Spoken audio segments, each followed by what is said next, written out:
Hello guys, welcome back to the segment. I hope your day is going well. So the Falconets have now arrived Bogota, Colombia, ahead of their FIFA Women under 20 World Cup, which is going to be played this month. It's going to start this month, 31st, and then ends on the 22nd of September.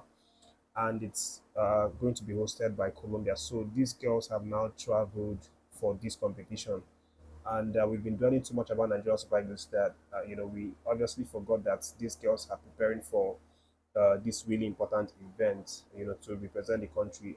But of course, the good news is that all hands were on deck in preparing these girls for this event. NFF, the sports ministry, Senator John, and every stakeholder that is involved in this whole process. And Chris Dandrima, who's the coach of this team, had obviously selected a 32 man squad for his provisional list. And of course, as you would expect, lots of talented players in this squad. And speaking of talented players, we have a certain 16-year-old Irish Nigerian girl who was named in that provisional list. I'm talking about Riley Simon, who plays for Bohemia FC of Ireland. She was also mentioned as part of this squad for this World Cup, and of course, she has expressed what it means for her to actually be called up to represent the Nigerian women's team. She said in her own words, "I'm extremely delighted with my experience in the Falconets setup. It has always been my dream to play for Nigeria, despite the fact that I am eligible to play for Ireland, for Republic of Ireland. Nigeria has always been my number one choice. I'm working very hard to convince my coaches, and my goal is to make the final squad of the World Cup in Colombia." So this lady obviously not just selected, but she wanted to be selected. She dreamt of playing for Nigerian Super Eagles despite her dad.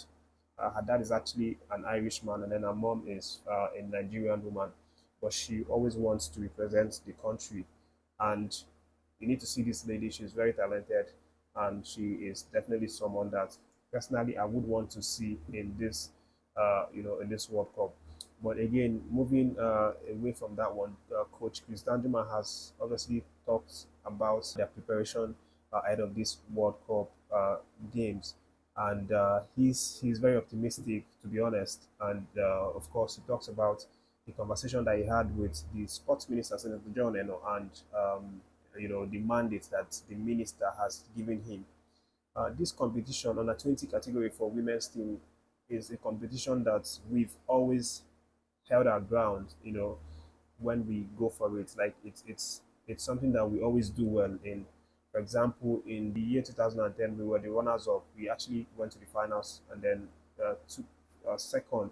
And then the next edition of it, which was in 2014, we reached the final as well and then took second. So it's a competition that we've always been able to perform in. And Chris Dandema is under no illusion that the main objective for these girls is to actually go on and win the trophy, which is exactly what the sports minister has now discussed with him. That the mandate right now is to actually go on out and get the trophy back to Nigeria. But speaking about getting the trophy, it's not an easy group that we find ourselves in, because there is a world champion in that group. The likes of Germany is in our group, Venezuela and Korea Republic. So these are the three countries that we are going to play in this World Cup that's starting 31st of this month and ends on the 22nd of September. It's the Group D that we find ourselves in, and it's going to be interesting to see how this plays out. And the girls are already in Colombia, as I said earlier. They plan to actually train for the next 2 weeks before they play their first game, which is going to come up on the second of September, actually against Korea Republic.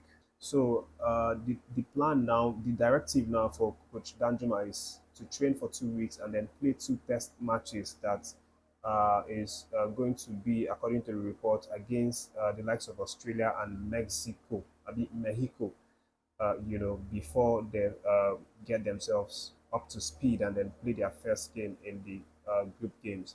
So we wish the girls all the best, of course, for this one. And then moving forward to the next gist, let me let you know that Ademola Lookman is increasingly drawing close to ending his stay with Atlanta. And this is because PSG have now started a really serious conversation about signing this man and bringing him to Passe the Princess. And to show you how serious this actually is, Lookman did not make the team sheets for Atlanta's game yesterday against Leeds, which was their first Serie A game of the season. Lookman actually was omitted from that list because he and his agent were having intense conversations with PSG. And the report is that his agent even had to travel to Paris to negotiate with the owners of PSG.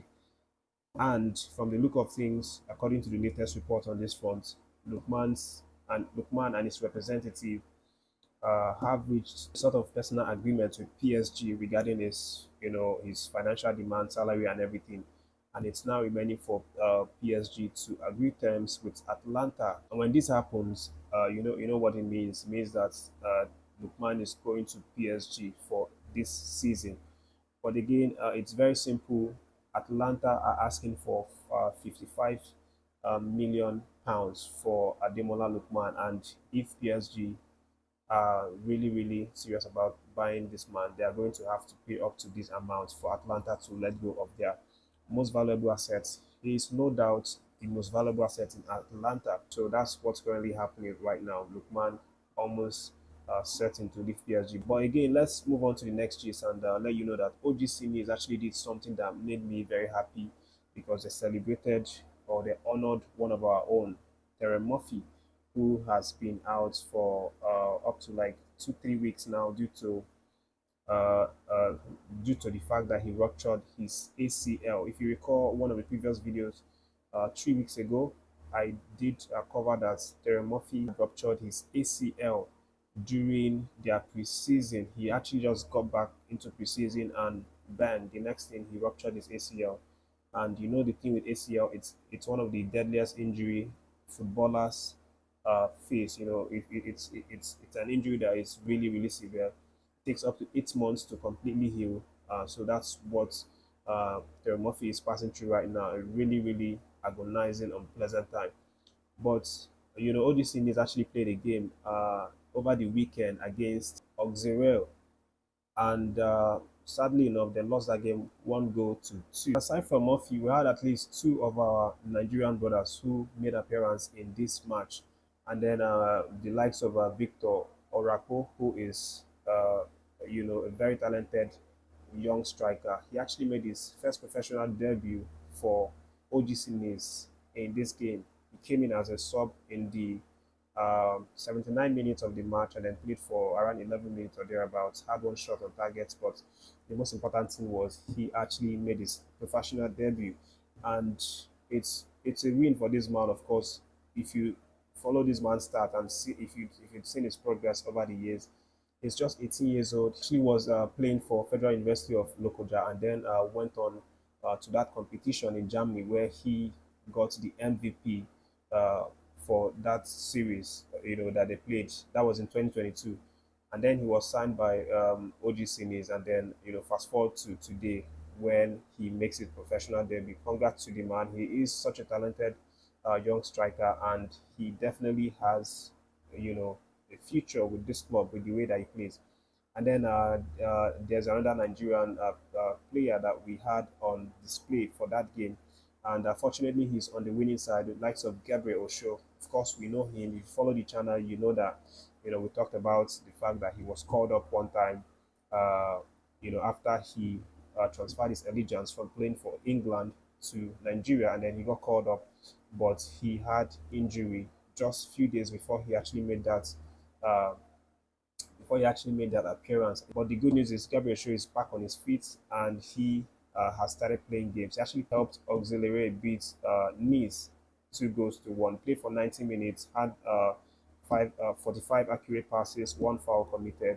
But the most important thing is that this man is back and ready, especially during these periods that we will be needing our players to be fit, in order for them to be called up to represent the national team. But that is the update for this minute. Don't forget to air your opinion about any stories that you feel the need to talk about. Subscribe to the channel, leave a like for this video, share the video, guys. Stay tuned, more updates coming soon.